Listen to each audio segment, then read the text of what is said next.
رسول اللہ صلی اللہ علیہ وسلم نے ارشاد فرمایا کہ یہ ترمذی شریف کی روایت ہے، حضور صلی اللہ علیہ وسلم نے ارشاد فرمایا ما عمل آدمی من عمل یوم النحر احب الی اللہ من احراق الدم، کہ 10 تاریخ کو جو قربانی کے ایام ہیں، جو 3 دن ہیں قربانی کے، ان 3 دنوں میں اللہ تبارک و تعالیٰ کو کوئی عمل اگر پسند ہے تو وہ قربانی کرنا پسند ہے۔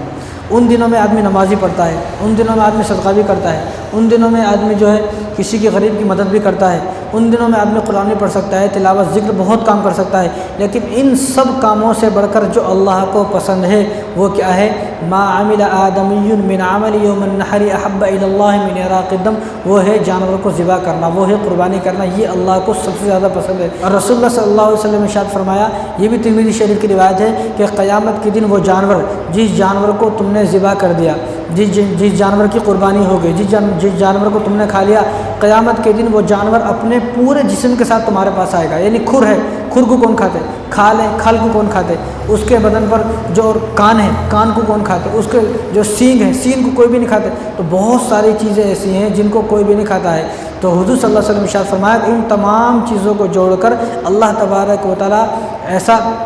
اس کو پورا بنائیں گے، اور وہ تمہارے سامنے کل قیامت کے دن کھڑا ہوگا اور تمہاری سفارش کرے گا، اور اس کی سفارش قبول کی جائے گی، اور اس کی سفارش قبول فرما کر تم کو جو ہے اس کی سفارش پر جنت میں داخل کیا جائے گا۔ کتنا آسان!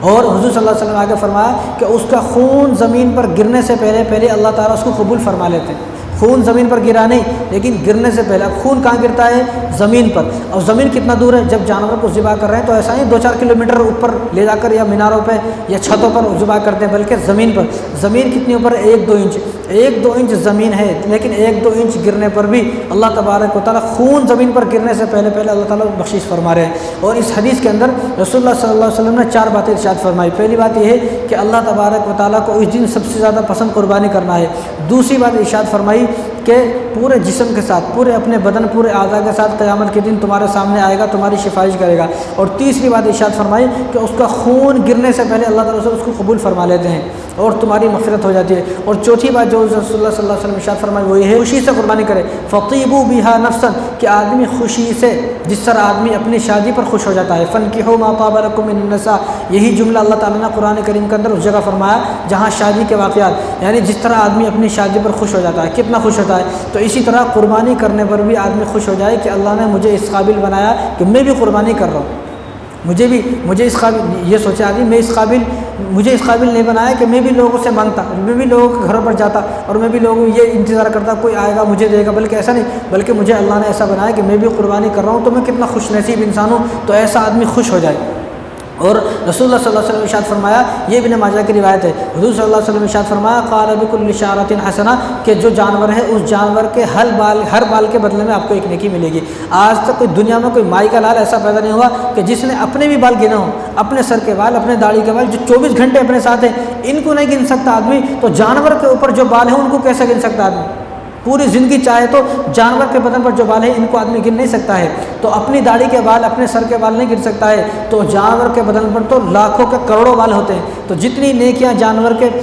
کے بدن پر جتنے بال ہیں اتنی نیکیاں اس کے نامہ اعمال میں لکھ دی گئی۔ اور اب ترغیب اور ترہیب کی روایت ہے، امام حسین رضی اللہ تعالیٰ اس حدیث کا راوی ہے کہ امام حسین نے فرمایا کہ مجھ سے رسول اللہ صلی اللہ علیہ وسلم ارشاد فرمایا کہ جو جانور ہے نا، اس جانور کو، یعنی اگر تم نے اس جانور کو پالا پوسا بڑا کیا اور محبت سے قربانی کی، خوش دلی سے قربانی کی، تو یہ قیامت کے دن تمہارے اور جہنم کے درمیان آڑ بن جائے گا۔ اگر اللہ نہ کرے اس آدمی کا فیصلہ یہ ہو گیا کہ آدمی جہنم میں جانے والا ہے، تو قیامت کے دن یہ جانور یہاں پر آ جائے گا اور اللہ تعالیٰ سے کہے کہ یا اللہ میں جب جنت میں ہوں تو یہ آدمی میرے ساتھ جنت میں ہونا چاہیے، جہنم میں کیوں ہے؟ تو اس کی سفارش قبول کی جائے گی اور اس کی سفارش قبول فرما کے اس آدمی کو بھی جنت میں داخل کیا جائے گا۔ اسی طرح جانور کی سفارش قبول ہو گئی اور رسول اللہ صلی اللہ علیہ وسلم اس آدمی کی سفارش کریں گے کہ اس نے میری حدیثوں پر اعتبار کیا اور میری حدیثوں پر اعتبار کر کے جانوروں کی قربانی کی۔ اور اسی طرح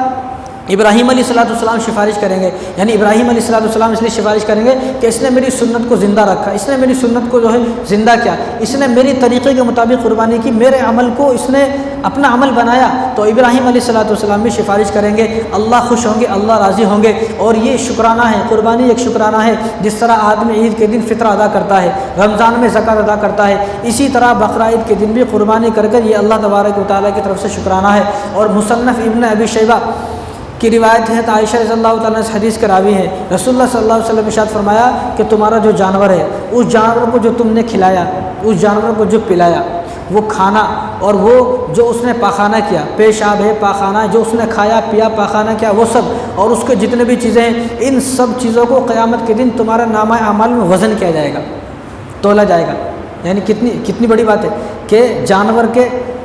پورے اعضاء کو جو ہے تولا جائے، ایک جانور کتنا۔ اور شیخ عبدالحق محدث دہلوی رحمہ اللہ نے فرمایا تمہارا اس جانور کو 70 گنا وزن بڑھا کر اس کو تولا جائے گا۔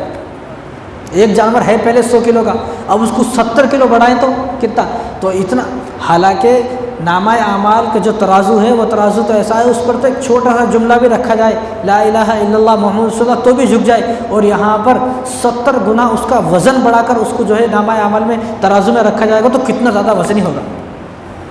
تو آدمی یہ سب فضیلتوں کو سامنے رکھتے ہوئے قربانی کرے گا تو اس کے لیے قربانی کرنا آسان ہوگا۔ اور رسول اللہ صلی اللہ علیہ وسلم نے ارشاد فرمایا کہ پل صراط پر تمہارے کام آئے گا۔ پل صراط کا راستہ پار کریں گے لوگ، اب یہ گھبرا رہا ہوگا، ڈر رہا ہوگا، میں پل صراط کا راستہ کیسے پار کروں، تو یہ جانور خود آئے گا اور کہے گا کہ آپ میرے اوپر بیٹھیں اور میرے اوپر بیٹھ کر جو ہے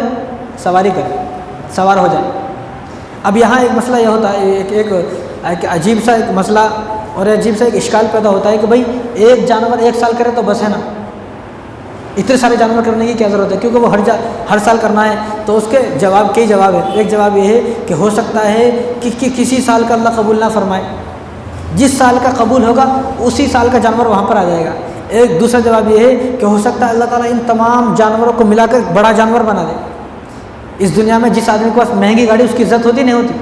جس کے پاس چھوٹی بیکار گاڑی ہے، کھٹارا گاڑی، اس کو کوئی بھی نہیں پوچھتے، اور ایک آدمی کو مہنگی گاڑی ہے 30-40 لاکھ کی، اس کو سب عزت دے دے۔ تو اسی طرح جب آدمی کے 50 سال زندہ رہا اور 50 سال قربانی کیا تو اس کی 50 کے 50 قربانی کو ملا کر ایک بڑا جانور اللہ بنا دیں گے۔ ایسا جانور لوگ دیکھ کر اس کا رشک کریں گے، بھائی اس کا کتنا بڑا جانور ہے، کتنا خوبصورت جانور ہے۔ تو پل صراط پر یہ جانور کام آئے گا۔ اور دیکھو